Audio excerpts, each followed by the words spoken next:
So have you ever been watching a video or even made a purchase even and been inspired by that? Now, I'm not talking about influence because that's like totally different, I think. That is kind of forcing something on you that you didn't want, so to speak. But I'm talking about true inspiration. So inspired that it leads you down a path that you thought you would never be taking. Well, in this video, I want to talk about a purchase I made that has led me down that path. So stay with me, I'll explain.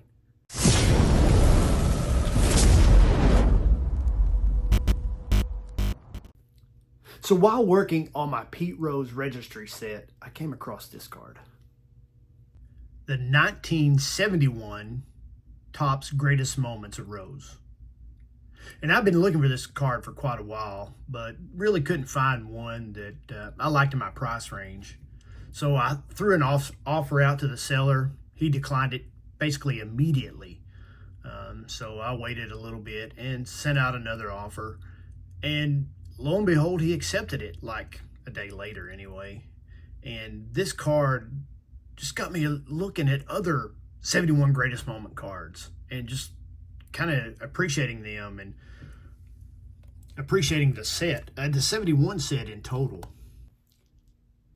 So I started looking at these 71 beauties, as they call them, in particular the Greatest Moments cards. And one thing led to another, and I started looking at the 70s and 69s. I started going back and just appreciating the cards and realizing that some of these Hall of Famer cards are fairly reasonable. Do I have to have a 5 or 6? And this card got me thinking, do I have to have a graded card? Do they have to be graded to be beautiful? Do I have to have PSA? Do I have to have a slab? Do they have to be in 5 or 6s? No, bro. Case in point. Here's a 1933 Gaudy Jim Bottomley. Now, I'll talk more about this purchase in my next video, but I wanted to use this as an example of a beautiful card. Yeah, it's encapsulated, but look at it. I mean, it's not perfect. It has rounded corners. It's creased. Shows a lot of signs of wear. But man, is it not just beautiful? Now, a vintage card from my perspective, doesn't have to be perfect to be that right card, to be beautiful. And that 33 Gaudy is a good example of that. Now, these cards are some that I had in my collection that I bought about this time last year. The 73 Topps Harmon Killebrew. Just a beautiful card. Just beautiful. I got a 59 Koufax. Now, this card isn't perfect. It's a 1.5. And it's not centered at all. I mean, it's way off. And the colors are just a little faded and a little dingy. But if this card could talk, if it could tell stories of the life it went through in 59, what an amazing looking card, in my opinion. Yeah, it's graded. Look at the stains on the back. Yeah, it's graded a 1.5. But who cares? Who cares? It's a beautiful card. Here's a card for you. 52 Bowman. Nellie Fox. Beautiful card. Just beautiful. Yeah, okay. One of the corners is creased pretty good, dinged up. Actually, all 4 corners are fairly well rounded. The back is in really nice shape.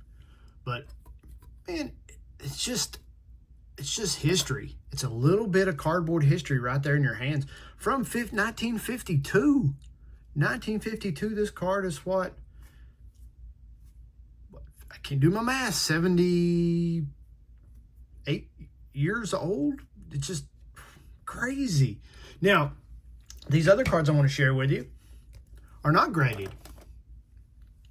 But does that make them any less beautiful? It's a 76 Robin Yount. We'll go back a few years. This is Bob Gibson. Look at that. Okay, it's not centered. So what? Here's the back on that. Look at that.